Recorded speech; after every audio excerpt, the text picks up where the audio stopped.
Now it seems the U.S. has announced we will be going directly to war with Yemen.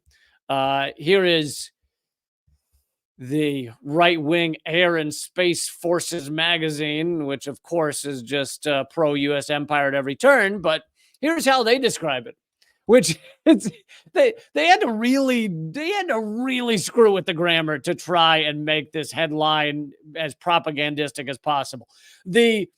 So the accurate term is U.S. going to war with Yemen.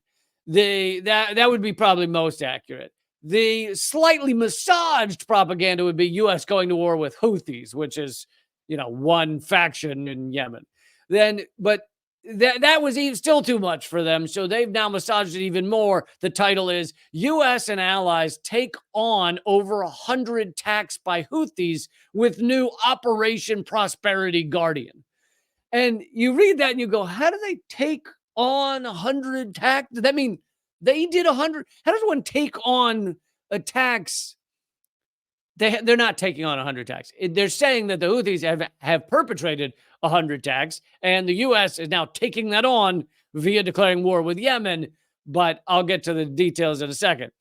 The U.S. is establishing a multinational maritime task force, Operation Prosperity Guardian, which, isn't that nice when you call something a task force and it means you're going to war? The word war, I don't think appears in this article.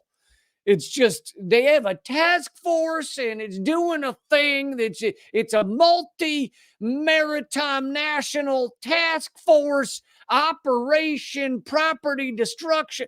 It's like, dude, just say war. Just say you're going to war.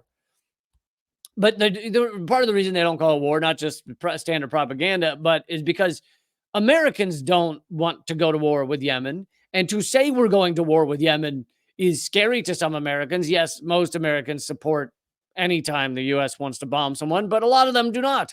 And so a lot of us would hear U.S. going to war with Yemen and we get angry and we get upset and confused as to why the hell, what did Yemen do to us?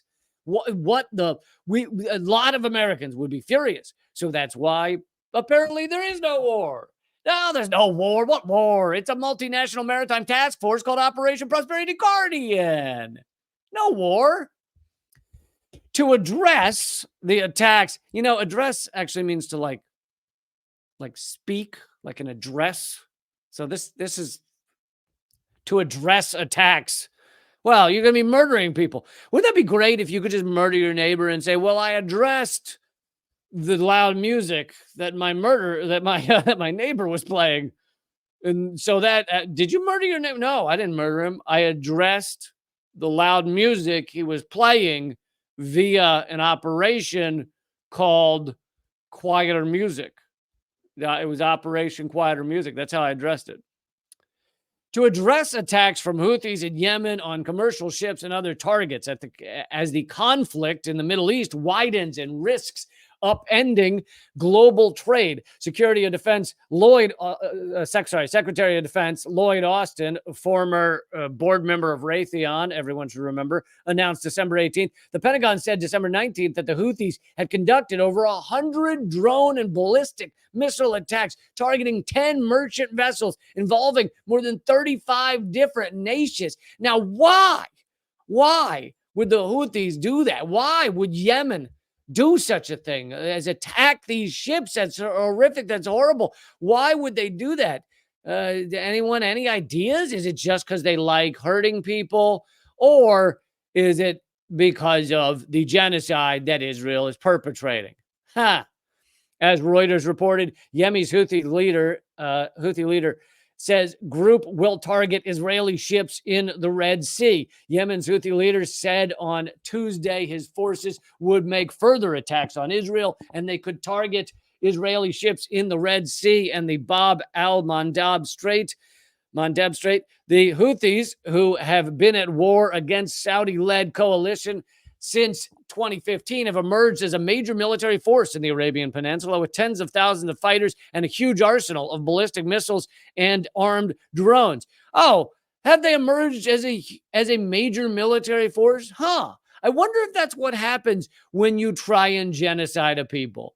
When Saudi Arabia was raining down bombs and destroying the infrastructure and creating famine and disease and destruction and death across Yemen. Oh, it created a stronger military in Yemen. Why did that happen? Maybe because you have a lot of people who lost a lot of family members and a lot of neighbors and a lot of friends. And many of them think, you know what? I've got nothing left but to join this military and do whatever I can.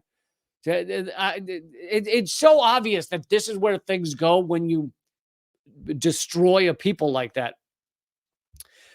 But so that's the real reason that that was a bit of massaging by Reuters, but that's the real reason the Houthis are doing these attacks on ships is not just because they're bored and they want to attack American associated ships. No, it's because they want the genocide to stop on their neighbors, the Palestinians. Here is what Scott Ritter said. Scott Ritter, former Marine, former UN weapons inspector. He tweeted out, I woke up this morning to the news that my country, the United States of America, is preparing to go to war against Yemen, a superpower that spends nearly $1 trillion a year on its military, is preparing to fight an impoverished nation where 70% of its population is in dire need of humanitarian assistance. The reason? Because the Houthi of Yemen demand Israel stop committing genocide against the people of Gaza. Our choice was between pressuring Israel to agree to a ceasefire. When he says our, he means Americans. So America's choice was between pressuring Israel to agree to a ceasefire or a war with the Houthi. We chose war. And, he means the American government, because I don't think the American people have chosen this war. It speaks volumes about who Americans are as a collective. I don't think this will end well for either the U.S. or Israel. Now, I don't know how many Americans, what percentage it is that support the U.S. going to war with Yemen, but I can tell you that the last poll in terms of ceasefire in Gaza was about 65% of Americans saying they wanted a ceasefire. They want this genocide to end now. So the majority of Americans do not want to see this genocide. The majority of Americans probably couldn't find Yemen on a map. The majority of Americans don't even know that the U.S. is right now at war with Yemen, partially because we don't use the word war. We say it's a special maritime operation. It's a special maritime addressing the things of many words that we put here so that you forget that we're talking about how we're going to war against a country that has never done anything wrong to us and is incredibly impoverished.